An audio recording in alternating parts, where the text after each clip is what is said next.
modernos.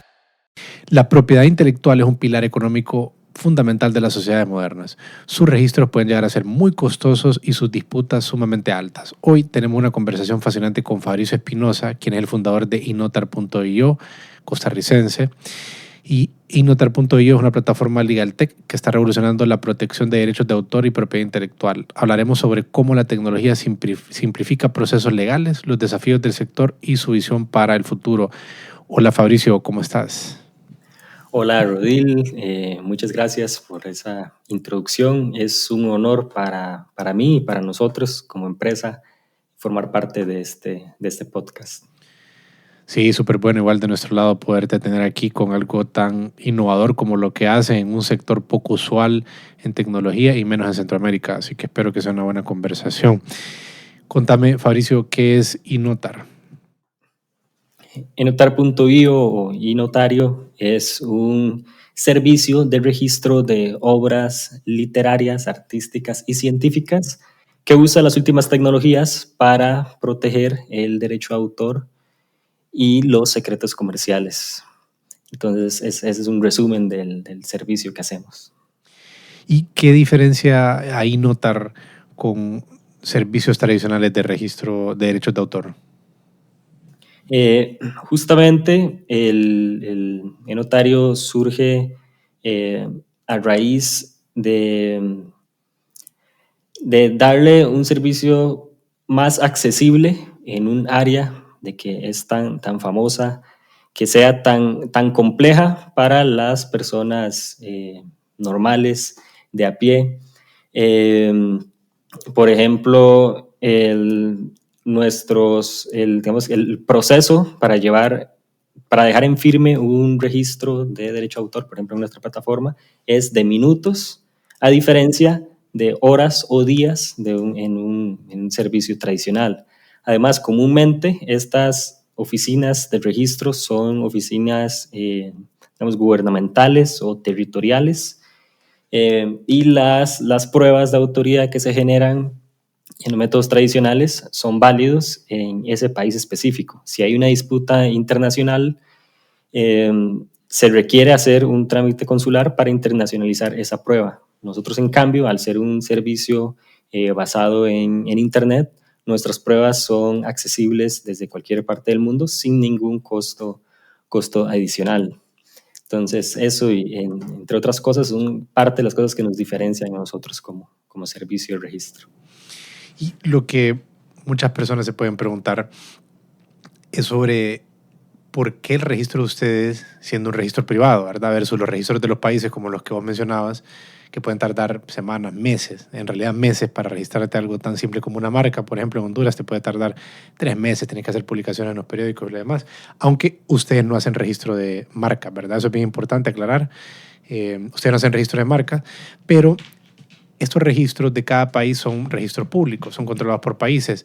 Entonces, lo que alguien se podría preguntar es cómo es que un registro, lo que ustedes ofrecen, una plataforma tecnológica costarricense que es privada, ¿qué validez va a tener en una potencial situación contenciosa o para otra situación que se pueda necesitar este registro? Entonces, ¿cómo es que se obtiene esa validez en el registro de ustedes?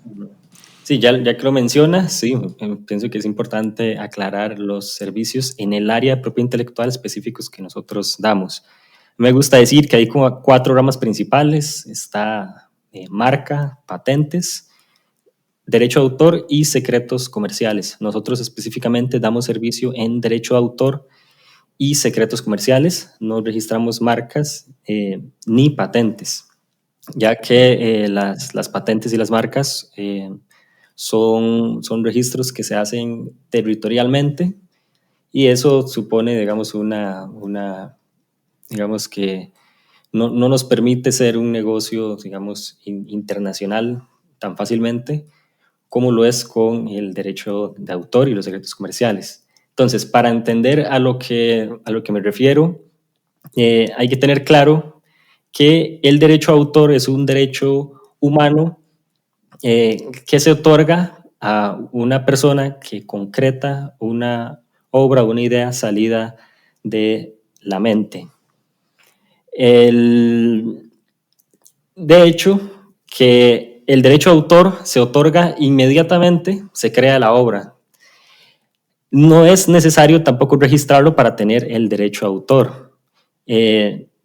Por ejemplo, ahí es donde entra el tema de las pruebas de autoría, que es el servicio que damos nosotros.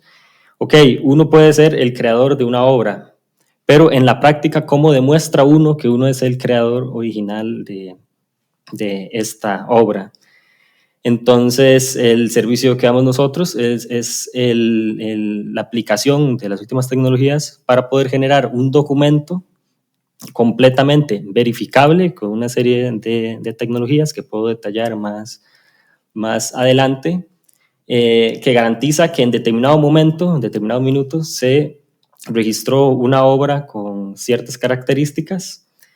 Entonces, digamos, recapitulando, el derecho de autor se otorga con el simple hecho de crear la obra. Se necesita demostrar que uno creó la obra en caso de una disputa, y lo que nosotros damos es una prueba contundente para que el creador pueda demostrarlo.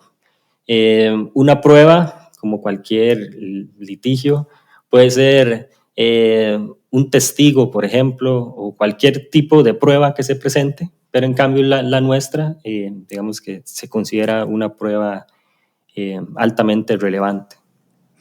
¿Y de qué forma es que, o mediante qué marco regulatorio, qué marco legal es que el servicio de ustedes tiene validez como registro? Digamos, el prestar un servicio de registro de propiedad intelectual no es un área regulada, entendiéndose como algo regulado, algo en lo que hay que cumplir permisos de algún ente para poder ejecutar este servicio. Lo que hay son convenios internacionales que se vienen desarrollando en muchos países del mundo desde hace 200 años, que otorgan un derecho internacional a una persona para poder proteger su derecho de autor. Entonces, básicamente esas legislaciones aplican hacia nuestros clientes y hacia los creadores de contenido o de obras. Nosotros lo que damos es una herramienta para generar estos certificados y estas pruebas de autoría. Claro, claro, o sea, es la generación de las pruebas lo que ustedes dan, ¿verdad? Ese es lo Exacto. que el usuario, el creador de la plataforma de ustedes puede utilizar en caso que haya una disputa y él necesite presentar un documento o una validación de por qué él fue el creador originario de esta obra. Y hablando un poquito de esto de los creadores, de quienes son pues los que registran las obras que están en la plataforma Inotar, contame un poquito de cómo es ese perfil ideal del cliente de ustedes para que quien nos escuche entienda quiénes son los usuarios de tu plataforma y pues por un lado puedan entender si ellos caen en ese tipo de usuarios, si la pueden utilizar, o para entender también cómo funciona la estrategia de ustedes. Entonces, ¿quién es el usuario ideal del servicio que ustedes ofrecen? Sí, es cualquier creador que ejecute una idea salida de la mente. Obviamente puedo mencionar quiénes son nuestros clientes principales, pero tenemos personas de muchas áreas. Por ejemplo, nuestros clientes principales son personas que hacen obras literarias, escritores, personas que hacen guiones de producciones audiovisuales, también gente que hace investigaciones científicas. También tenemos mucho en el área de la música, creadores en el área de la música, ya que hay muchos roles a los cuales es importante definir el tema del derecho de autor, pero también tenemos bastantes clientes que son programadores, que tal vez generan código para código abierto, dando un ejemplo, el código abierto eh, permite el uso de cierto código, pero no necesariamente excluye el hecho que se reconozca al creador de ese código. También pasa con programadores que negocian con empresas que dan una pieza de software para que se use con ciertos parámetros específicos. También personas del área de fotografía y pintores, dándole como algunas áreas, artistas, plásticos. Y actualmente, aproximadamente, ¿cuántos registros de distintos tienen en la plataforma? Eh, o sea, categorías que se pueden registrar, ¿no? Cantidad de personas que han registrado piezas distintas. Bueno, sí, tenemos más de 5.000 cuentas de usuario y se han realizado como más de 2.500 registros de derecho de autor en nuestra plataforma. ¿Youtubers, creadores de contenido como youtubers, pudiera ser también alguien que quepa en la categoría de lo que ustedes registran? Sí, curiosamente tenemos una situación con un cliente, bueno, un caso de éxito, el cual él con una sociedad tenía un canal de YouTube de generación de contenido, y hubo una disputa ya que una persona estaba, digamos, usando su contenido, sus videos en la plataforma de YouTube.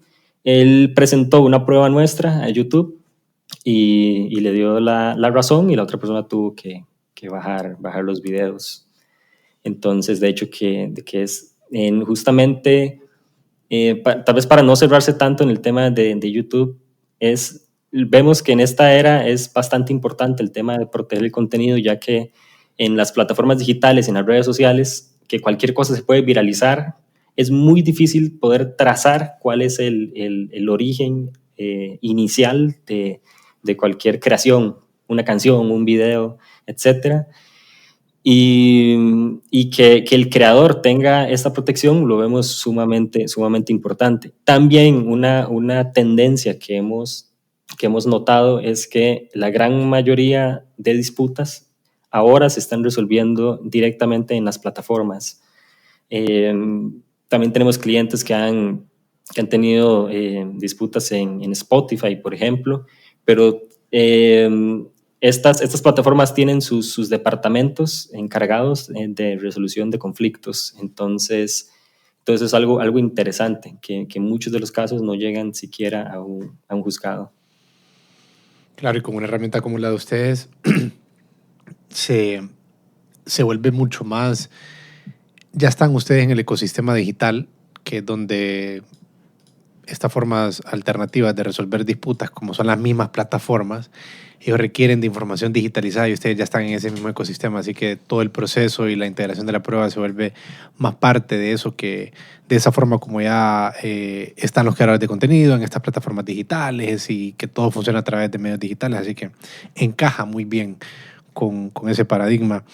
Y contame un poco acerca del origen de Inotario, Fabricio. ¿Cómo es que nace esta idea? O sea, ¿cómo se les ocurrió desarrollar esto? ¿O qué problema específico identificaron ustedes en el mercado que decidieron que lo querían resolver con esta tecnología? Bueno, de hecho que yo soy músico, digamos, yo soy pianista, como que tengo 10 años, compongo música y además he dado conciertos de piano aquí en Costa Rica, en diferentes teatros. Ah, Siempre por he eso es que tenido, tenés todo ese equipo, un shotgun sí, mic, tenés paneles acústicos detrás, debido a eso, a tener un interés y una afinidad con la música.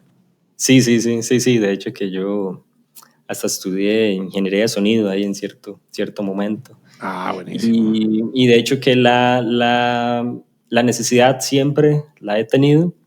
El punto de inflexión fue en la época del auge de la tecnología blockchain específicamente, que hace unos años atrás, aunque el blockchain existe desde el 2009, más o menos, como desde el 2014 fue cuando ya en realidad agarró más fama como herramienta tecnológica. Y esto es una tecnología que permite hacer cosas que antes eran imposibles en la era digital. Entonces, el hecho de tener esta necesidad y haber entendido en ese momento los beneficios de esta tecnología blockchain fue lo que nos llevó como a atar cabos y a meternos en una industria en la que nos sentíamos cómodos y también venimos a llenar esa necesidad. Sí. Y siguiendo la línea como los aspectos legales que platicábamos antes, hablábamos acerca de que ustedes no protegen patentes, pero sí protegen derechos de autor. Entonces, vos mencionabas que con el simple hecho, cuando creas algo, es un derecho humano, ¿verdad? Que lo que sale de tu creación intelectual es propiedad tuya, es un derecho humano, que también a eso se le llaman los derechos morales, quién es el que es el autor de esta obra, y eso es algo que se protege, o sea, que la integridad de la obra, que la obra se preserve en la forma como su autor original lo hizo, aunque se hayan vencido otros derechos como derechos económicos sobre la obra, ¿verdad? Como pasa con muchas creaciones humanas que posterior a 75 años, por ejemplo, en algunos países la cifra, la cantidad de años que se utiliza ya pasa al dominio público, pero siempre se respeta los derechos morales. Entonces, en esa línea de los temas, la aplicación legal, ¿cómo? Porque es bien fácil pensar, ok, yo puedo registrar algo que tal vez yo fui el primero que lo tuve, o tal vez no sé si esto se ha registrado, entonces lo voy a probar a registrar yo, porque mucha gente no registra sus obras. Entonces está eso de la originalidad. En efecto, la persona que lo suscribe fue quien lo hizo, o no hay otra cosa que se parezca a esto. Entonces, en esa línea, ¿ustedes hacen un trabajo o es posible? ¿Cómo resuelven este problema de si esa obra es original o no? ¿O no es algo que se resuelve en la plataforma de ustedes? Si no es algo que se resuelva en ninguna situación, digamos que es algo imposible saber cuáles son todas las obras que existen y poder compararlas. Tampoco es necesario como tal. Es parte de la cultura del creador, de saber en qué etapas de la obra protegerla o registrarla. Por ejemplo, si usted creó una obra y solo usted lo sabe y usted no le contó a nadie, ni a su novia, ni a su esposa, ni a nadie, al final y al cabo, la única persona que sabe que usted creó esa obra fue usted mismo. Entonces, si usted hizo un trato descuidado de esa obra en las etapas iniciales, digamos que se expone a que otra persona haga uso indebido de esa obra, y eso es en lo que se basa el plagio como tal. Entonces, volviendo al tema de las pruebas, nos basamos en que la prueba más contundente va a ser la prueba con fecha anterior o el registro con fecha anterior. Entonces, esto básicamente es un tema de cuidado para el tema del creador, y lo que recomendamos es que se registre la obra antes de publicarlo, antes de hacerla pública o exponerla. Claro. Primero en tiempo, primero en derecho, dice un famoso adagio jurídico. ¿Y qué pasa, Fabricio, si alguien sube una obra que no le pertenece? ¿Cómo enfrentan ustedes este tipo de situaciones? En realidad, como mencionaba, los que se encargan de resolver los litigios y las disputas son las diferentes instancias. Si es una instancia judicial, es un juez. Si es una instancia en una plataforma digital, es la respectiva plataforma, YouTube, Spotify, etcétera. Entonces, ya a partir de ahí, nosotros el servicio que damos es en la generación de estos prueba. documentos, de la prueba. Más allá, digamos que no tenemos injerencia. Claro, o sea, ustedes van a dar una prueba muy sofisticada, probablemente la prueba más avanzada que alguien puede llevar a una posible disputa. Y ahí ya es cuestión de cuáles son las pruebas de la contraparte, que ustedes solo controlan que tal día a tal hora se subió X pieza de contenido, ¿eh? Y ya, eso es lo que ustedes controlan. Entonces, contame un poquito de eso. Como en ese aspecto tecnológico, ¿qué es lo que se genera para acreditar que eso que la persona después pudiera decir en juicio, que él lo hizo primero, que es una pieza de él, qué es lo que ustedes generan en la plataforma para que se pueda saber que en efecto es esa misma pieza que la que él está presentando allá? ¿Cómo funciona esa parte? Cuando se desarrolló esta solución tecnológica, había que cumplir ciertos aspectos fundamentales para la creación de una prueba sólida, resolviéndolos con tecnología. Uno de esos es el tema de una marca de tiempo. Entonces, el otro aspecto es el tema de la inmutabilidad de la información. Esto quiere decir de que se pueda garantizar que la información que se registró hace 5 años, por ejemplo, con la que se presenta a la fecha, no tuvo en lo absoluto ninguna modificación. Y el otro aspecto es el tema del almacenamiento de esta información para que dure muchos años y mucho tiempo. Entonces, las soluciones tecnológicas, como le decía al inicio, vienen muy de la mano con los problemas que soluciona la tecnología blockchain. Por ejemplo, el tema del almacenamiento de la información. Para los que no sepan, digamos, los aspectos básicos de esta tecnología, si uno compara un servidor o una base de datos tradicional, esta base de datos se encuentra centralizada en un solo ordenador, en una sola computadora. Digamos que la posee una sola institución y la información solo puede ser accedida por ese dispositivo. En cambio, el blockchain guarda copias en decenas de miles de ordenadores y computadoras alrededor del mundo con copias exactas de la información. De hecho, que cualquier usuario nuestro podría hasta descargar su propia copia y mantenerla actualizada en tiempo real, una copia de toda la información y de todos los registros. Esto soluciona dos aspectos: el tema del almacenamiento seguro de la información, ya que no hay un solo punto de falla, sino que tendría que haber un ataque cibernético en miles de lugares alrededor del mundo a la vez, lo cual nunca ha sucedido desde que existe esta tecnología y es muy difícil que suceda. El otro tema es el tema de la inmutabilidad, ya que como hay muchas copias de la misma información, si alguien quiere falsificar la información, puede hacerlo solo en su copia. Entonces no puede modificar la copia de los demás. Entonces es muy difícil generar esa información falsa. Y el tema de la marca de tiempo, todos estos registros usan este mismo protocolo para almacenar la hora, minuto y hasta segundo en el que se hizo el registro. Además, ofrecemos una capa que nosotros agregamos a esto, que es la capa de la privacidad absoluta, la cual usa criptografía para encriptar el archivo como tal de forma offline, sin internet. Entonces, si un cliente nuestro, un usuario nuestro se mete a nuestra plataforma, adjunta el archivo que quiere registrar, él tiene forma de verificar de que este archivo fue encriptado de forma offline, sin internet, y que lo que se va a subir al internet va a ser una versión indescifrable de ese archivo.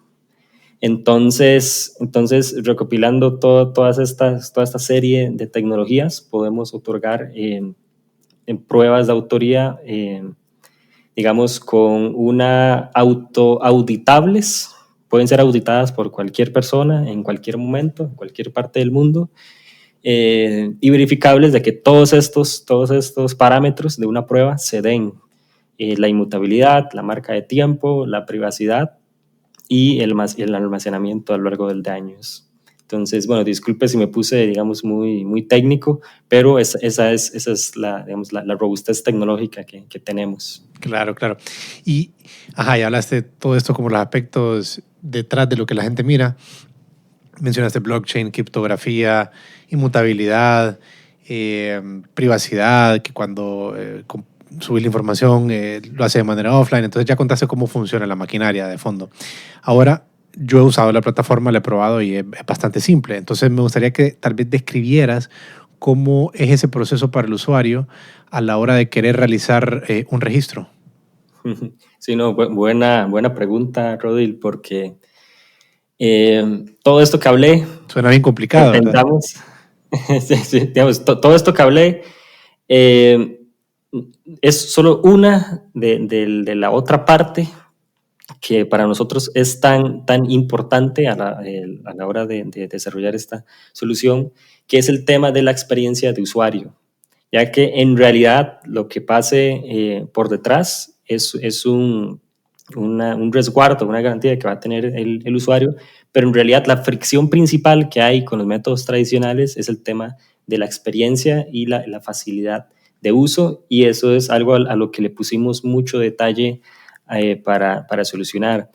Yo en el caso de este podcast, digamos, sí vi importante el tema de explicar el tema técnico a detalle, pero a la vez como desarrolladores de software, nosotros no le podemos trasladar la responsabilidad de saber técnicamente cómo funciona un software y de complicarle las cosas al usuario, más bien al contrario, más bien es darle toda una solución altamente robusta tecnológicamente y que lo pueda usar cualquier persona con suma facilidad. Entonces, si se meten en nuestra plataforma, van a ver que es bastante simple y bastante fácil de usar. Que básicamente, ¿qué es? Es un drag and drop, ¿verdad? Primero, en las notas de este episodio van a poder encontrar el enlace hacia el sitio inotar.io. Así es que, ¿verdad, Fabricio? ¿Está bien? Sí. Inotar.io. ¿Y cómo es que es? Agarras un archivo, lo subís y ya. ¿Cuánto tiempo te podría tomar el proceso? El proceso, si uno ya sabe usarlo, 2 minutos, 3 minutos. Y tenés un registro ya. Tenés una validación, una copia. Sí. Llenando el formulario, se duran 2 minutos, 3 minutos. Posteriormente hay una validación técnica, ya que como le decía, esta información se tiene que propagar por todas estas computadoras, estos servidores, lo cual dura entre 20 minutos y 1 hora. Entonces, pero ya a partir de ahí ya no hay que hacer ninguna acción de parte. Claro, eso queda del lado de ustedes. Sí, ya queda del lado de nosotros. Y siempre sobre los aspectos legales, como para cerrar con esta parte de lo legal, que ya mencionaste como en principio cuál es la disposición legal derivada de diferentes tratados que es la que permite que existan registros privados, ¿verdad? Entonces ya desarrollaste un poco eso, pero me gustaría saber como, cuáles son tal vez estos tratados o la normativa general que los rige ustedes como para tener, nuestra audiencia puede tener claro cuáles son esos documentos legales de donde se deriva lo que ustedes hacen. Sí, bueno, parte de bueno, y la pregunta, disculpa que te interrumpa, la pregunta, en todo legal nosotros pues procesamos información legal, entonces vamos a enlazar a todos esos documentos que vos mencioné, a esos tratados, etcétera, van a estar ahí en las notas del episodio y nosotros pues lo tenemos en la plataforma. Entonces, por eso nuestra audiencia siempre pues navega en este tipo de información. Buenísimo. En el tema, hablando brevemente de una historia breve del tema del derecho de autor, prácticamente desde que se inventó la imprenta, existía la situación en la que había un viajero, llegaba a un país, cogía un libro, llegaba a su país y lo empezaba a imprimir como suyo. Qué lindo. Entonces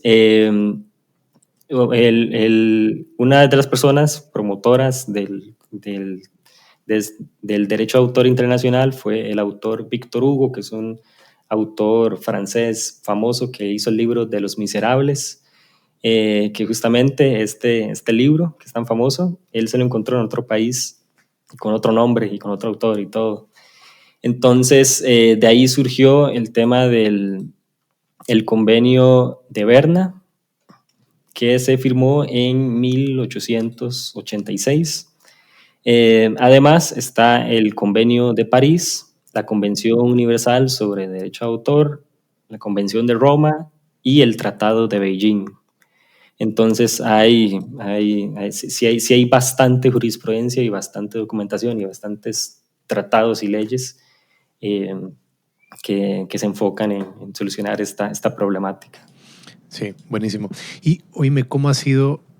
Porque pues es un tema legal, lo que ustedes ofrecen es un tema de garantía, de seguridad, algo como legalizar, ¿no? Eso es lo que está en el corazón de la oferta de ustedes, y para que el usuario, el cliente potencial de ustedes pueda acceder a servicios debe haber un grado bien alto de confianza. Es como contratar a un abogado al final. La gente contrata al abogado en el que confía y eso pues implica una serie de cosas, lo que hace que nosotros confiemos en una persona. Entonces, en el caso de ustedes, pues quien los contrata tienen que confiar que ustedes van a poder garantizar todo lo que prometen y tomando en cuenta que la gente está confiando derechos de ustedes, derechos de ellos en las manos de ustedes, que ustedes le van a ayudar de alguna manera a proteger estos derechos. Entonces, ¿cómo ha sido esa parte con el mercado? O sea, ¿cómo se ha cambiado desde inicialmente? ¿Qué tan fácil les era para ustedes que los clientes confiaran y versus ahora? Entonces, tal vez qué cosas han pasado y cómo ha cambiado eso a través del tiempo. Sí, esa cuestión de confiar es visto desde el punto de vista, desde el punto de vista clásico de confiar en un tercero de confianza. Hay un detalle importante sobre nuestra plataforma, que nosotros somos una plataforma descentralizada y que prácticamente todas las tecnologías que usamos principales son de código abierto. Entonces nosotros cambiamos el paradigma y no es que tienen que confiar, sino que es que no sea necesario confiar. El hecho, en lo que nos enfocamos es en que las personas puedan verificar y darse cuenta de todo lo que está sucediendo para que no sea ni siquiera necesario tener que confiar en un tercero. Entonces, un ejemplo de esto es el ejemplo que le daba, que cualquier persona podría tener una copia de esta información y mantenerla actualizada en tiempo real. Además, los protocolos criptográficos de encriptación son verificables por el mismo usuario. Por ejemplo, la persona podría desconectar el internet de la computadora en ese momento, arrastrar el archivo y ver que ejecuta la función de encriptación para verificar de que eso en realidad nunca tocó internet. También, bueno, el algoritmo de encriptación es de código abierto, es un algoritmo matemático que podría hasta verificarlo en otras fuentes de que es el mismo código. Esto dando algunos ejemplos. Entonces nosotros no nos enfocamos tanto en que tenga que haber confianza, sino en que no sea necesario confiar, gracias a toda la transparencia que nosotros ofrecemos. Pero, ¿y crees que el mercado ha pensado igual? O sea, te voy a desempacar la pregunta para que veas de dónde viene luego de lo que dijiste. Entiendo técnicamente lo que me decís, lo entiendo. Conozco de blockchain, sé lo que me decís, pero vos sabes que es muy diferente qué solución le ofreces al mercado que el mercado lo entienda. Sí, o sea, entiendo. Es muy diferente, porque vos decís todo esto, pero una persona que tal vez no tiene conocimiento de todo lo que vos mencionás o que no está al tanto de que estas cosas están pasando, pues para ellos tu plataforma no va a tener esas características trustless, como se suele usar en esto de criptomonedas, de blockchain, que es pues que la tecnología, vos no tengas que confiar en la tecnología. Lo que vos mencionaste es como uno de los paradigmas o de las propuestas que tiene blockchain, que es no tenés que confiar en la tecnología porque lo puedes verificar por tu propia cuenta. Ese es como el principio que está detrás de esto.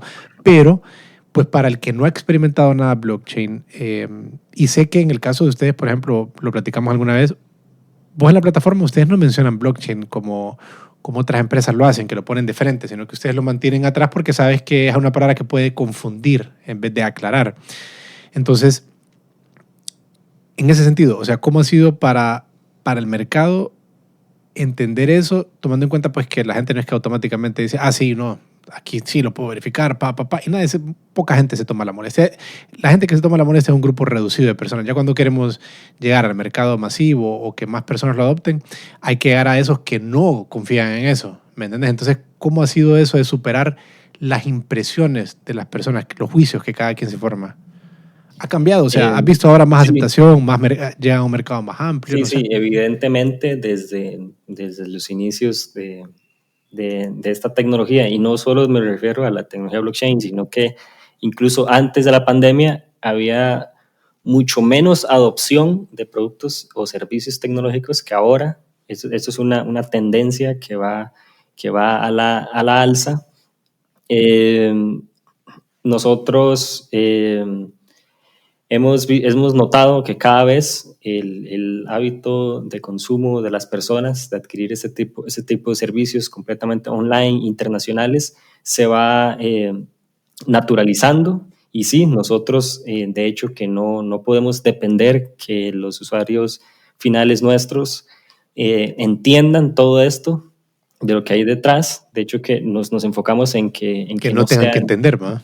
Sí, sí, sí, pero no es necesario, digamos. En realidad, nosotros pensamos que compensamos ese tema de la confianza a un usuario nuevo por el tema de que comunicacionalmente intentamos dejar claro todo este asunto de la transparencia que tenemos, no desde el punto de vista técnico, sino desde el punto de vista conceptual.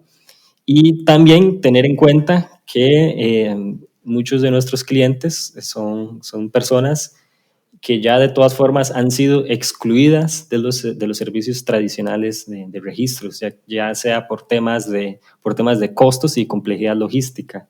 De hecho, que el 90% de las obras literarias o artísticas no se registran por el alto costo logístico y económico que tiene. Entonces, normalmente un creador lo que hace es ser selectivo a la hora de hacer estos registros con los métodos tradicionales. En cambio, nosotros nos enfocamos en democratizar el acceso a estos servicios y sí, sí hemos tenido, digamos, sí hemos tenido aceptación de personas de muchos países que usan nuestra plataforma, digamos que sin fricciones. Como lo mencioné en la introducción, registrar una marca en Honduras, que es algo relativamente común, es sumamente tardado y engorroso. Y se realiza nada más en Tegucigalpa, yo estoy en otra ciudad, en la capital se realiza en una oficina particular, necesitas contratar a un abogado y te cuesta mínimo, diría yo, si conoces a un abogado te va a costar 10,000, 12,000 empiras, que son $500, y si precio de mercado de registro de una marca son $750, ¿verdad? Tema de derechos de autor, yo te diría que aquí se realiza muy poco, o sea, es algo que se realiza muy poco y ha de ser igual o más de engorroso. Entonces, pues como para tener ese contexto y saber qué implica utilizar el sistema tradicional y pues la ventaja que lo que algo como ustedes ofrecen ayuda a solucionar en el mercado. Sí, también hay un servicio que es más que no he mencionado mucho en esta entrevista, que es más enfocado al tema empresarial, que es el tema de registro de secretos comerciales. Que ahí sí es muy difícil que haya una alternativa confiable, además de nosotros, ya que aunque hay oficinas, digamos, nacionales que ofrecen el servicio de registro de secretos comerciales, esto implica para el registrante el riesgo de revelar la información o exponer el trabajo a un tercero, a otra persona, ya que lo más importante para un secreto comercial legalmente es que se mantenga el secreto. Entonces, todas estas soluciones de privacidad que nosotros ofrecemos es una solución prácticamente única en el mercado que viene a garantizar que se puedan registrar secretos, manteniendo siempre el secreto, que ni siquiera nosotros podemos acceder a la información que registra nuestros usuarios. Claro. Y se mantiene el secreto por medio de la criptografía, porque ustedes, en realidad, el archivo que el creador comparte con ustedes, se encripta y ustedes nunca lo tienen disponible, y lo que se genera es este hash criptográfico que cuando alguien vuelve a subir ese mismo archivo, el sistema dice, en efecto, coincide con lo que cuando emitía ese registro, esto es lo mismo que lo que me está volviendo a preguntar si coincide o no. Entonces siempre está encriptado y nunca se revela el secreto. Y aunque no sea un secreto comercial, en el caso de ustedes nunca acceden a la información, ¿verdad? Sí, exactamente. Sí, esa misma robustez aplica tanto para derecho de autor como para secretos comerciales, sí. Buenísimo. Y contame, Fabricio, ¿qué visión tienen ustedes para el futuro de Inotar.io? ¿Cómo creen que va a evolucionar la compañía? ¿Hacia qué le están apuntando? ¿Y cómo creen que va a cambiar este panorama de los derechos de autor y los registros de secretos comerciales? Sí, nosotros pensamos que ya desarrollamos un nicho. Los próximos pasos de la compañía es mejorar aún más la calidad de cada uno los servicios que ya ofrecemos, y pensamos que hemos ido viviendo y vamos a vivir el tema de la ola del aumento de la creación de contenido, ya que en estos momentos es la época en la historia de la humanidad donde más contenido se genera debido a la gran accesibilidad de las herramientas para crear contenido. Dándole un ejemplo, en los años 70 solo grababan los mejores músicos porque construir un estudio de grabación costaba $1.000.000. Ahora alguien con un laptop y un micrófono puede hacer cosas de la misma calidad. Entonces, creemos que toda esta industria de generación de contenido y las pruebas de autoría y el derecho de autor va hacia el alza, más bien. Entonces pensamos que estamos entrando más bien de forma temprana a un mercado que se está empezando a desarrollar. Y el impacto de la generación de la inteligencia artificial generativa, ¿cómo lo están analizando ustedes? ¿Qué impacto crees que puede tener en esta categoría de propiedad intelectual y cómo están pensando tecnológicamente alrededor de todos los cambios que se vienen con la generación de piezas de contenido a través de herramientas de inteligencia artificial?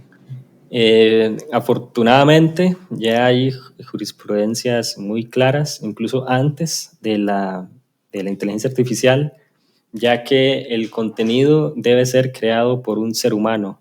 De hecho, que hubo una vez que un mono hizo una obra y se intentó acreditar al mono como autor, pero luego, después de un juicio, se definió que los únicos que pueden tener acceso al derecho de autor son los humanos. Entonces, una inteligencia artificial no tendría esta clase de derecho de autor. No sé si vos en este momento estás formando parte de un programa que tiene la WIPO, la Organización Mundial de Propiedad Intelectual, sobre cómo proteger las invenciones en la compañía en compañías cuando se está utilizando inteligencia artificial. Está bien interesante. Nosotros en Todo Legal estamos participando en esta. Son como capacitaciones y participas de diferentes seminarios. Y está bastante bueno porque lo que vos decís es muy cierto. Ahora el humano tiene que participar.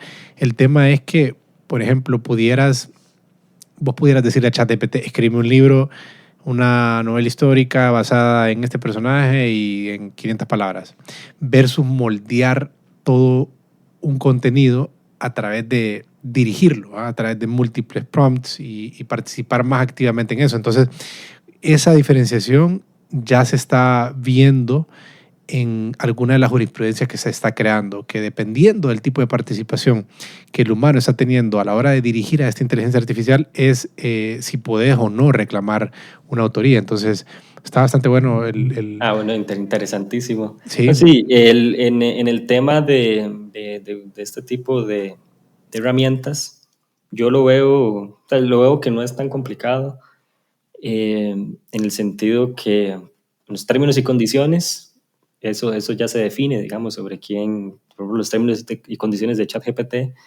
de quién tendría la autoría, y ellos se la atribuyen al usuario. Al usuario. Claro. Y yo pienso que tiene sentido que sea así, porque más bien, ¿qué pasaría al contrario? De que una inteligencia artificial hizo plagio porque una inteligencia artificial aprendió de otras, de mucho conocimiento humano.